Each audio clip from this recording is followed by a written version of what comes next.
Ang gusto niyan, monarkiya. Nagsimula talaga yan, yung hakbang ng maisog, pagkatapos ng people's initiative nila. Gusto nila ng charter change so that they can perpetuate their position hanggang sa kailan nila, nasa mamatay na lang tayong lahat. Ayaw nang bumaba. Talaga bang walang hiya? Sobrang walang hiya talaga? O tanga? Ari, sabihin na natin, marami naman paraan yan. Pa rin yung susunod na maging presidente. O di, magtrabaho ka. Bakit mo utuin yung mga tao, papipirmahin mo, tapos magbibigay ka ng ayuda na may mukha nyo pa? Utang ina ninyo.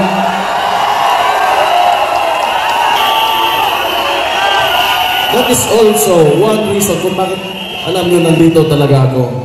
Because I do not agree yung traditional politics talaga. I'm sorry kung maraming matatamaan. Ako, mayor man din ako. Diyan din yung picture ko.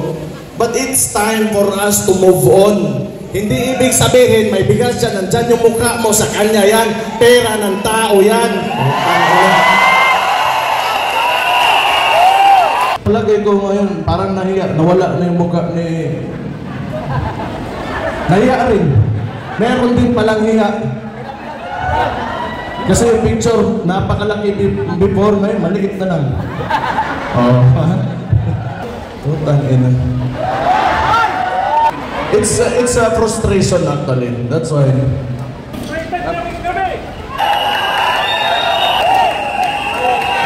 Kasama si former President Rodrigo Roa Duterte, nilagyan nila ng mga truck yung part kung saan dapat yung demonstration. So, bakit ganun ba kasupot talaga yung mga galawan ng mga to? Hindi na lang pwedeng hayaan na lang. Maglaro lang kayo ng patas. Ako, mayor ako. Ayaw ko yung mga tao sa Davao, bangag. Ayaw ko ng drugs, di ba? Ayaw ko ng mga tao ng kumakain ng sabo, ano dyan. I declare war on drugs. This city is against drugs. O anong ginawa nila? Nirelieve nila 36 ka pulis. Wala naman ako inutusan. Tanga talaga. It's really confusing. Hindi naman masama yung intention ko na siguro masama kung involved ka in illegal drugs.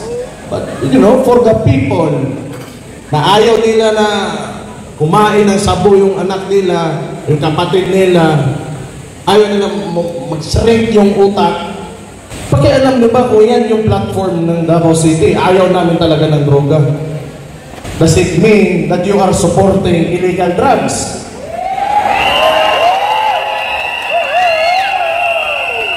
On war on drugs is because I am concerned of the welfare of the Davaoenos.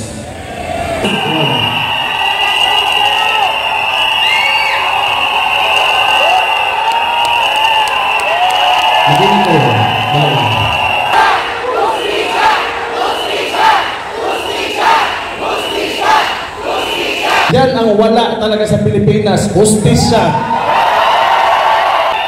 Mr. President, pakinggan mo yung mga tao mo. Hustisya! Hustisya! Hustisya! Hustisya!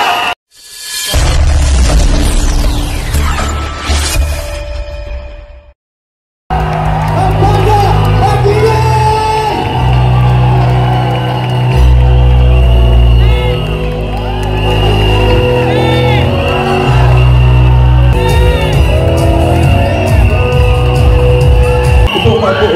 Kumusta kayo mga Kapampangan? Galing ako doon sa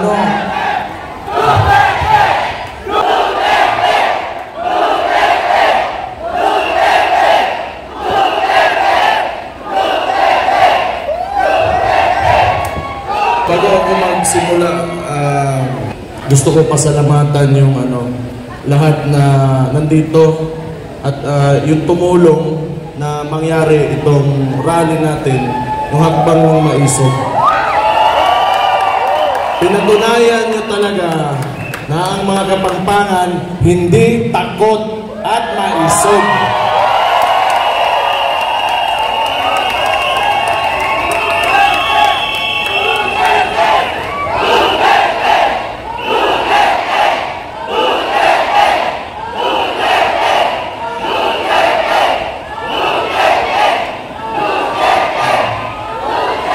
Ayan. So, ito na nga yung sinabi ko galing pa sa, doon sa simula pa lang nung paglabas ko sa Leaders Forum, mga tol, kung bakit tayo nandito ngayon nagsasama-sama at gusto mag-express ng mga sentiments natin. Sinabi ko yan, simula pa lang, wala sanang ganito kung maayos lang yung presidente natin.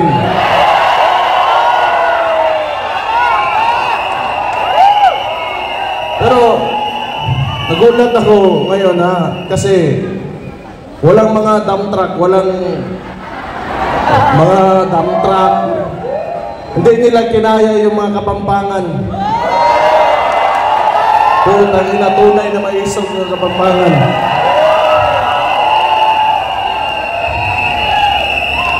Pumunta kami Dumaguete, bigla na may mga dump truck. Simple lang naman yung hinihingi namin. Hindi naman siguro lahat ng tao o may tao sa bundong ito na tama lahat ng ang ginagawa.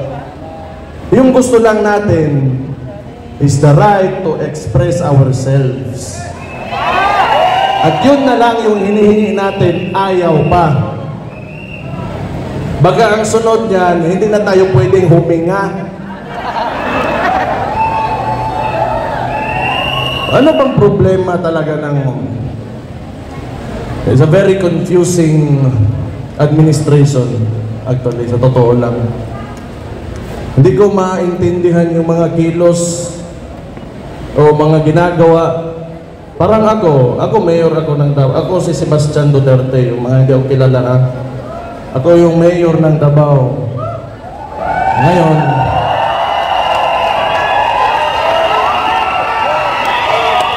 wala pa ako sinasabi. Sandali lang, pagsalitain nyo naman ako. Yung ako local executive ako. Siyempre, alam ko yung concerns ng mga barangay namin, yung mga communities. Ang problema, dahil siguro, kasi nagsasalita nga ako, not really against, but I'm just pointing out, tinuturo ko lang naman yung yung mga kailangan ayusin. Kung tingin nyo against ako, hindi wala akong pakialam. If you take it, negatively, wala akong pakialam, pero hindi pwede na hindi tayo magsalita.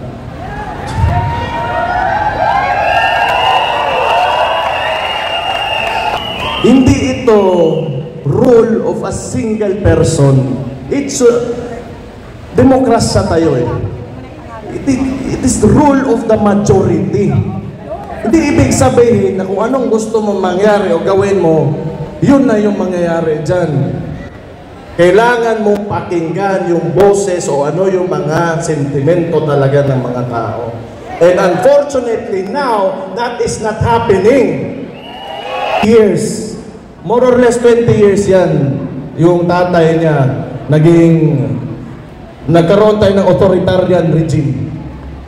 Siguro, may gusto talaga to na maibalik yon. Kasi sa ginagawa niya ngayon, hawak nila lahat. Ito mainstream media, wala na yan. Wala na yan. Lahat ng formula na ginagawa nila before, they are attempting to do it now. Noon, siguro 1970s magagawa mo yan. Walang social media, and mga tao medyo hindi mahirap yung connectivity. O ngayon, sinusubukan na naman nila ulit. Ang gusto niyan, monarkiya. nagsimula talaga yan, yung hakbang ng maisog, pagkatapos nung people's initiative nila. Gusto nila ng charter change so that they can perpetuate their position hanggang sa kung kailan nila nasa mamatay na lang tayong lahat. Ayaw nang bumaba. Kaya nga, naiisip ko, talaga bang walang hiya? Na sobrang walang hiya talaga? O tanga?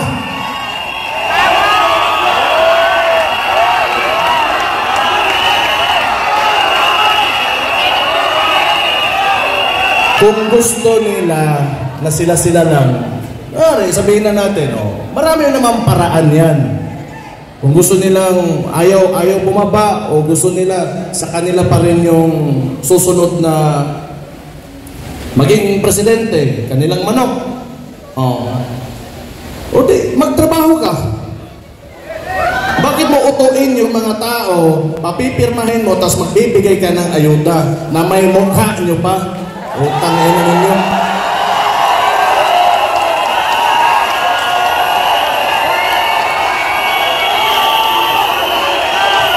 That is also one reason kung bakit alam nyo nandito talaga ako. Because I do not agree yung traditional politics na I'm sorry kung maraming matatamaan. Ako, mayor man din ako. Diyan din yung picture ko. But it's time for us to move on. Hindi ibig sabihin, may bigas yan, nandyan yung mukha mo, sa kanya yan, pera ng tao yan. Yung mga practices talaga ng Philippine politics. Pa-picture-picture, kada may magbigay ng pera sa mga kailangan, may picture talaga nakaabot. Ipopost. Kunwari, sa kanya yung pera na yun, hindi naman talaga. Huwag na kayong maniwala sa ganon. Kailangan, we have to go beyond that.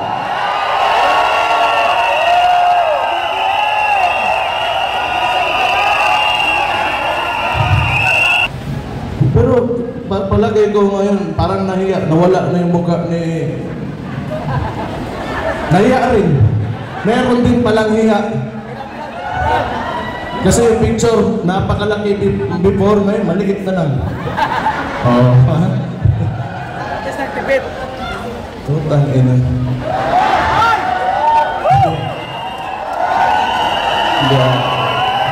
Excuse me for my bibig ko. Ano lang yung expression lang yan. It's a frustration actually. That's why. Dapat matap. Ito lang talaga. Balik ako sa People's Initiative.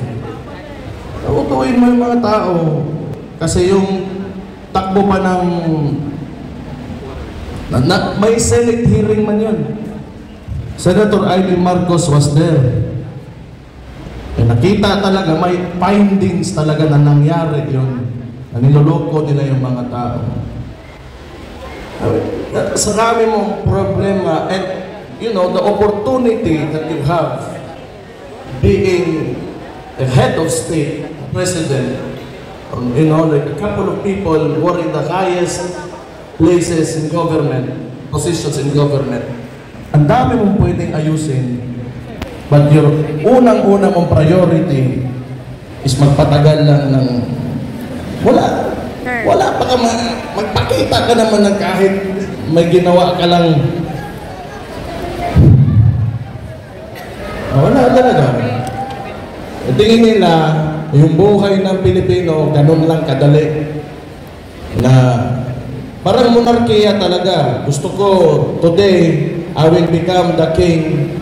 And this lady will become the queen. And all of, you know, nasa lahat ng baba namin, kontrolado namin. Sira ulo po talaga.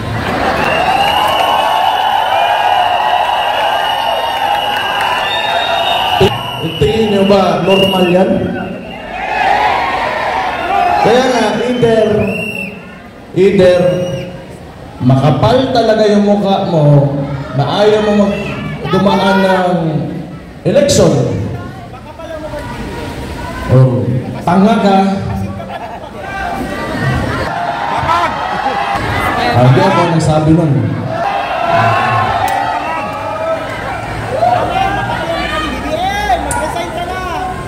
Siyempre, pumalag yung kami. May mga ibang probinsya din. Yung si Governor Hubahid ng Davao del Norte. So, nagparali sa doon. Anong ginawa ng mga gago? Sinuspindi. Actually, I'm really surprised kung bakit hindi pa ako suspended ngayon.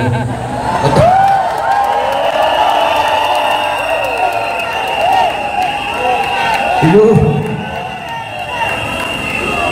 hindi nila alam siguro tama ba, mali ba, tama ba. Pero, okay lang din. I-suspend nila ako, okay lang.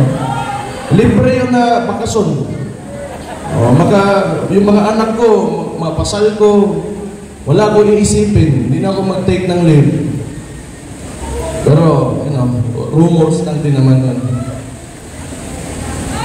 Sinuspende nila si Governor Hubay pagkatapos ng magbang ng maiso.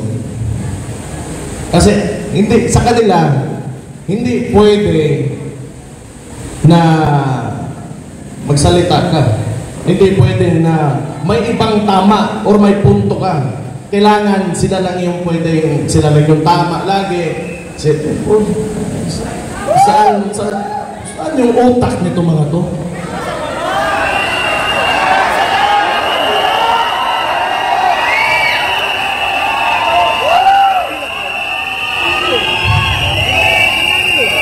Pumunta kami ng Bulacan, ang hakbang ng maisog, nag-attempt sa Bulacan, hindi natuloy, ang dami nila exhibition, gamit pa yung mga tao sa gobyerno. Sa Dumaguete, it was the same thing. Pumunta kami ng hakbang ng maisog, andon, kasama si former President Rodrigo Roa Duterte, nilagyan nila ng mga truck yung part kung saan dapat yung demonstration. So, bakit ganun ba kasupot talaga yung mga kinagalawan ng mga to? Hindi na lang pwedeng hayaan na lang. Maglaro lang kayo ng patas. Sumatotal, wala man talagang masasaiyo ang lahat nitong mundong ito. Walang ganun. Walang ganun. Eh, kung sabihin mo, napakagaling mo, may isa talaga, dalawang tao dyan na will disagree with you. Eh, hindi pumapasok sa utak nila. Kaya nga, hindi ko sobrang extreme yung thought process ng mga tao na ito. Pagkatapos Dumaguete, so kailangan namin lumabas, lumipat. Yung mga tao naglakad papunta sa ibang part kung saan tinuloy yung demonstration. So pahihirapan ka talaga nito nila. Pagkatapos naman, yung malala sa Tacloban, ginawa nila, naglagay pa rin ng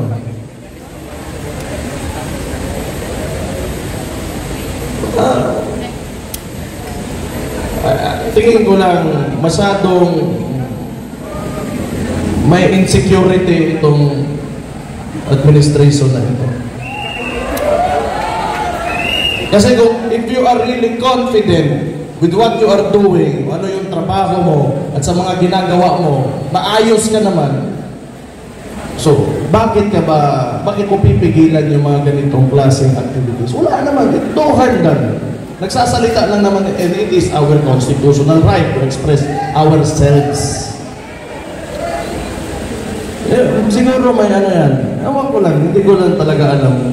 Kasi hindi rin naman talaga itong si BBM, yung klase ng presidente na he will address, like current issues.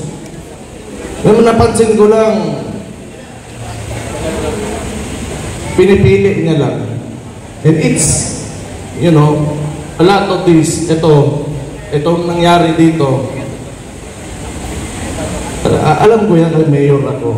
Isipin na lang natin, nasa isang barangay, may nangyayari na ganito, then it will be my responsibility and part of my job. Kung tatanungin ko, what is the problem? Paano natin ayusin yung problema na yan? Paano natin para matapos na lahat at mapayapa tayo ang lahat? Pero wala akong makitang attempt talaga from this administration na gawin yun. Although, pagkatapos ito, marami na naman yung mangyari sa Davao. Katulad nung, ito talaga. Ako, mayor ako. Ayaw ko yung mga tao sa Davao, bangag. Ayaw ko ng drugs, di ba? Ayaw ko ng mga tao doon kumakain ng sabo, ano dyan. So, wala naman talagang sinabi ko, I declare war on drugs. This city is against drugs. O anong ginawa nila? Nirelieve nila 36 ka polis. Wala naman ako inutusan. Tanga talaga.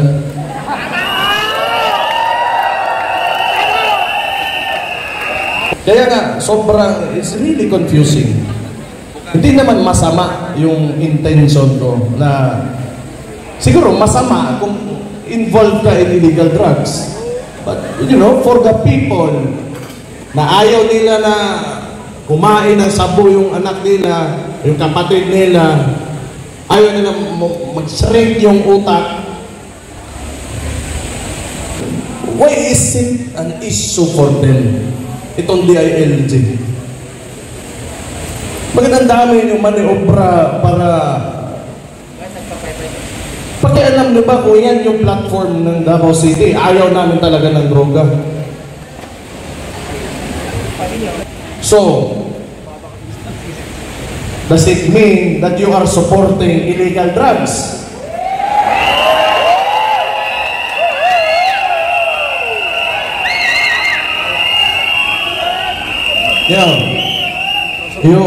The declaration on war on drugs is because I am concerned of the welfare of the Davaoenos. Tapos gusto nilang barahin, isira ulo.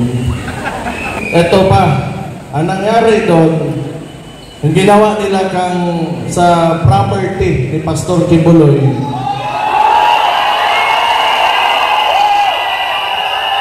this is a very recent one.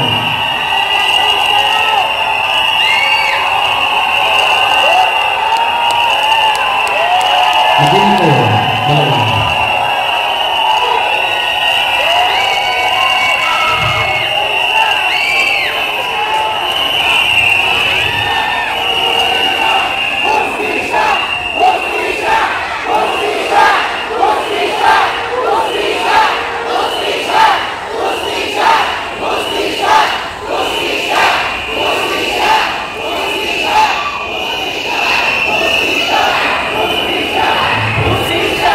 Tama talaga. Yan ang wala talaga sa Pilipinas. Hustisya.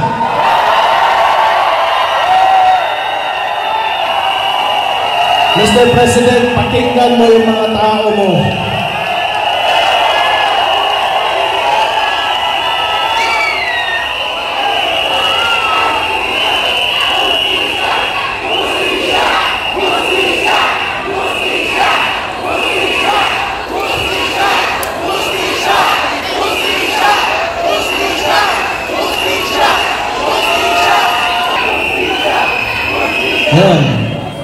Kanino kagagawan to? Huwag niyo sabihin ng regional director. Huwag niyo sabihin ako. Huwag niyo sabihin yung PNP. Tatlong rehiyon ng mga police andun just to apprehend one person. Thank you. Excessive show of force talaga. What? Are you trying to intimidate us? Mahiya naman kayo, putang ina nyo. Ang mga tao ang naglagay sa inyo dyan.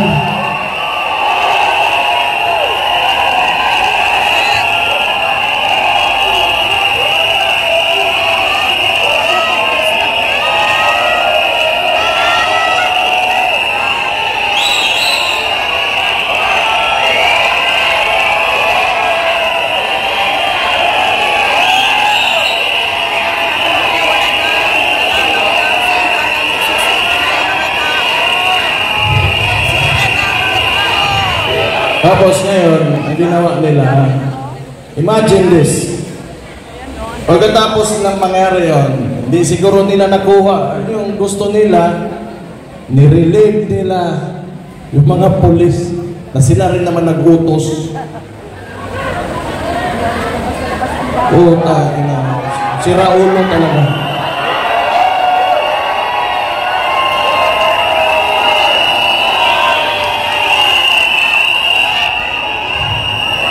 Kinontradict lang nila yung kagagawa nila.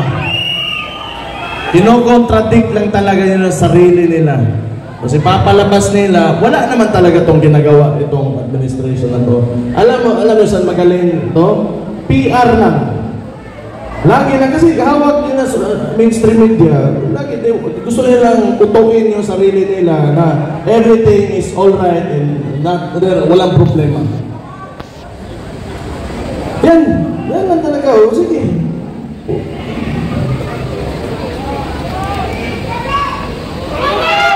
Tapos gusto pa ng... Ngayon, gusto pa ng gulo. Ayan, with China.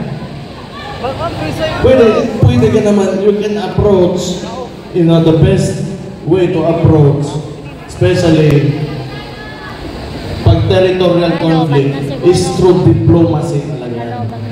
Sino ba naman gusto na makipagpatayan ka dyan? Nagsalita na nga yun dito kanina.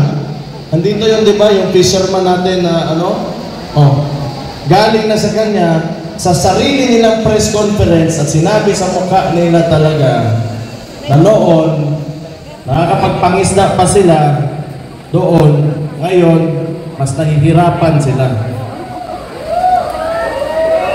Huwag niyo sabihin, bayad yun.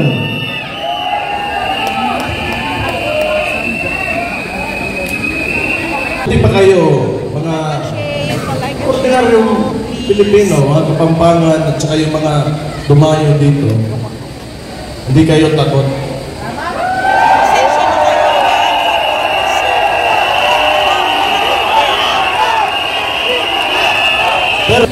So, lahat ngayon, soft projects, katulad ng isang, may video, sa Davao, sa Digos, may binigay na ayuda, kinuha ng barangay yung 8,000, ang binigay doon sa recipient is only 2,000. So, pag soft projects talaga, mabilis lang yan. And they are all funneling the budget on soft projects. So, kayo na bahala mag-isip mo, ano yan? Ikaw, Bongo. Kumpare ta ka. Pero kung alam ko lang pala na magkakaganito, yung mga tao, yung nagboto kami, mga tabawin nyo, nagboto kami sa Imuhabo. Kung alam ko lang na ganito lang pala yung gagawin mo, sana hindi na lang.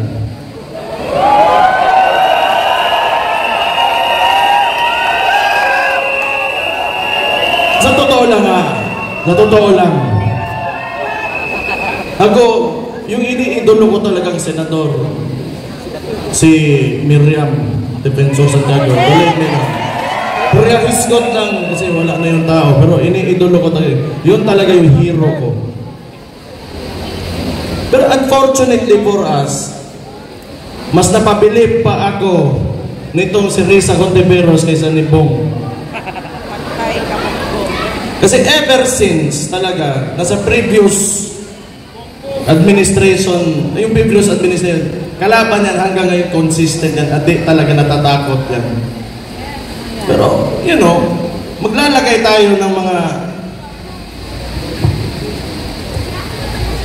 You have time, pare, Bong, you have time to redeem yourselves. Ipakita sa MOA that you will stand by the Filipino people. Show your love, yung pagmamahal mo sa bansa na mas umaapaw pa kaysa sa pagmamahal mo sa sarili mo. Kasi hirap na yung mga tao ngayon.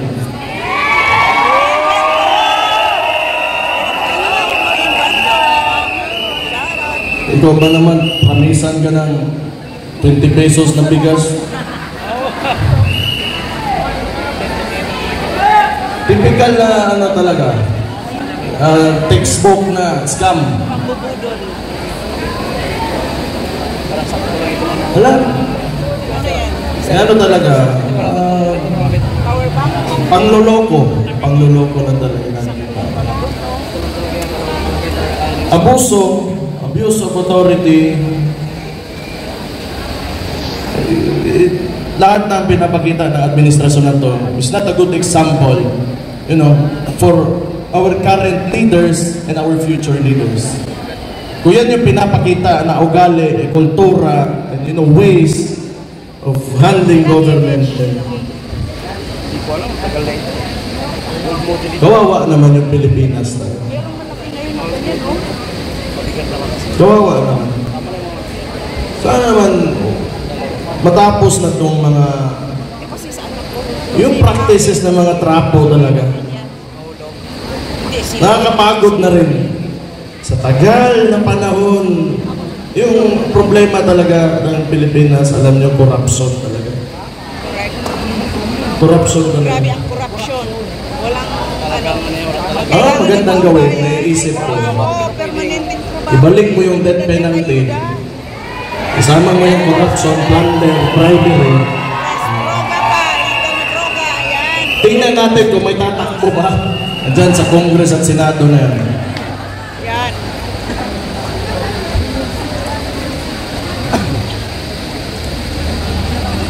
Kung nakikita nga, mga elected officials, ikaw yung boses ng tao and you're in a national position, you should be saying something. Especially when it's very clear, kitang-kita na ng lahat, you know, the atrocities of what the administration is doing. You should say something.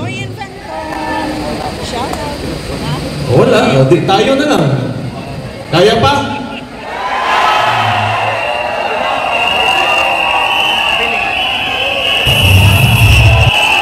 Pero alam nyo, hindi ako naniniwala na hindi kaya talaga ng Pilipino.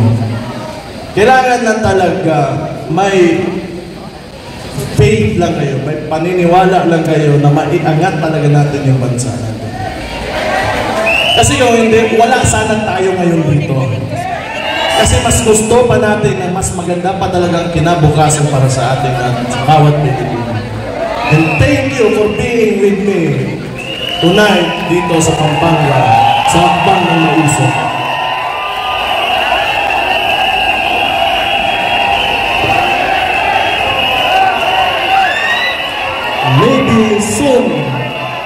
Maybe soon, you know, yung mga anak natin, yung mga our grandkids, yung mga apo natin, they will be living in a better Philippines. Mas maganda, mas maayos, mas maligaya na Pilipinas. So, salamat for being with us sa Akbang ng Maisog. Ituloy nyo lang. We share the same sentiments. Gusto natin ng maayos na kinabukasan at may seguridad para sa mga susunod sa atin. The future generation. Yun talaga yung mahalaga. Someday, hindi na nila pagdaanan pa yung mga dinadaanan natin yan. We should give them, you know, better problems than what we have now.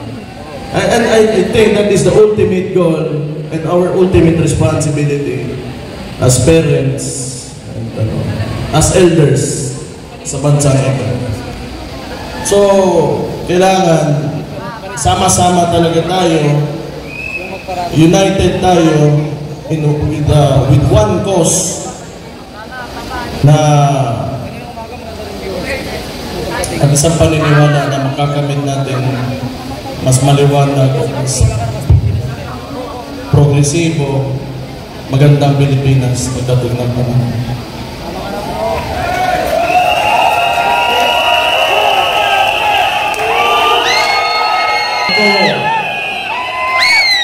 Nagkakaroon lang din ako ng pag-asa dahil nandyan din kayo.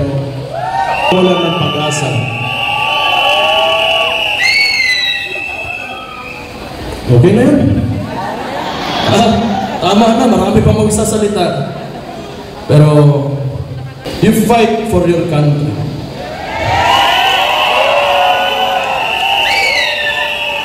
Because, as it seems now, nobody is, kundi tayo ng mga tao na nandito sa mababa lang. So we will fight for that. And no one, sa nakikita ko, sa politika ng Pilipinas ngayon, takot lahat, kayo lang yung maisog. Magandang gabi sa inyo lahat, at mabuhay kayo lahat. Thank you, and God bless you.